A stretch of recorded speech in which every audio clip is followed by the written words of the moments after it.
Let's proceed. Explain how. Number 5. Explain how climate change can disrupt the reproductive cycles of marine organisms, such as fish in the Philippine waters. Given, Philippine waters are warming. Required, explain disruption in reproductive cycles of marine organisms. Solution: warmer waters alter spawning reasons, migration routes, and breeding grounds, reducing reproductive success. Final answer: climate change disrupt fish reproduction by changing breeding timing, locations, and survival rates. Number 6. How does the loss of coral reefs due to bleaching affect food security and livelihoods in coastal communities? Given, coral reefs are bleaching due to warming seas. Required, explain impact on food security and livelihoods. So solution: loss of reefs, reduce fish populations, hurting fisherfolk income, and local food supply. Final answer: coral bleaching lowers fish availability, threatening coastal livelihoods and food security. Number 7. Discuss how droughts linked to climate change impacts freshwater ecosystem such as lakes and rivers in the Philippines. So given, climate change increases droughts, required, discuss impacts on lakes and rivers. Solution: drought lowers water levels, raises temperatures, and reduces water quality, endangering aquatic life. So, final answer: droughts degrade freshwater ecosystems, reducing biodiversity and water supply for humans. Number 8. Why are small island ecosystems in the Philippines more vulnerable to the impacts of climate change compared to a larger land masses? Given, the Philippines has many small islands. Required, explain why they are more vulnerable. So solution: small islands face limited land, fresh water and resources. Rising seas and storms quickly overwhelm them. Final answer: small islands are highly exposed to sea level rise, coastal erosions, and freshwater scarcity. Number 9. How does climate change alter migration patterns of bird species in the Philippines? Given, climate change alters temperature, and rainfall. Required. Explain its impact on bird migration. So, solution.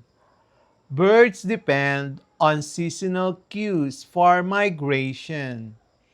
Changing patterns disrupt breeding, food sources, and survival. So the final answer, climate change alters migration, timing, and destinations, threatening Philippine bird populations. Number 10. Explain how climate change affects agricultural ecosystems and what this means for local biodiversity.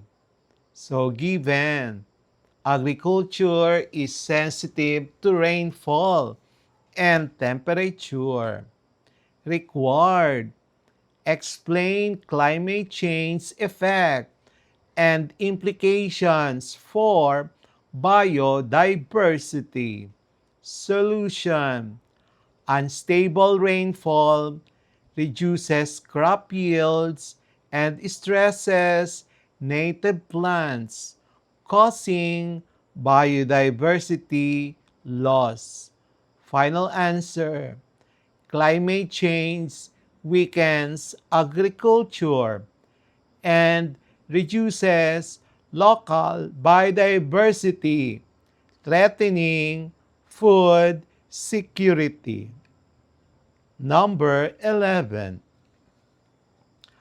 Analyze how increased rainfall and flooding influence soil quality and plant growth in lowland agricultural ecosystems. Given climate change increases heavy rainfall events, required analyze the effect on soil quality and crops. Solution. Floods wash away topsoil and nutrients, causing erosion and reduce fertility. Final answer. Increased flooding depletes soil nutrients, reducing productivity of lowland crops. Number 12. In what ways does climate change exacerbate the spread of invasive species in Philippine ecosystems? Given climate change alters ecosystems, required explain how it worsens invasive species spread. Solution. Warmer temperatures and disrupted habitats allow invasive species to thrive where natives cannot. So, final answer, climate change gives invasive species a survival advantage, threatening the Philippine biodiversity. Number 13. Discuss how the decline of seagrass beds due to warming waters impacts marine biodiversity and local fisheries. Given rising water temperature damages seagrasses, so required discuss impacts on biodiversity and fisheries. Solution. Seagrasses provide breeding grounds and carbon storage. Their loss reduces fish stocks, Final answer. Decline of seagrass beds weakens fisheries and reduces marine biodiversity. Number 14. How does the destruction of ecosystems by climate change increase the risk of zoonotic diseases in humans? Given climate change destroys ecosystems.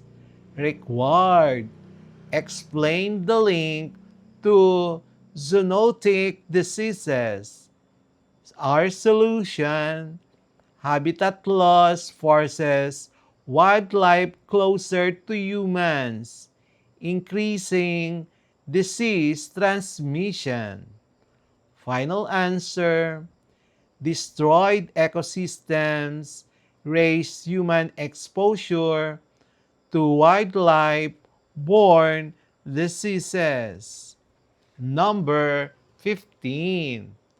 Explain the cascading effect of coral reef destruction on fish populations, fisherfolk, and tourism in the Philippines.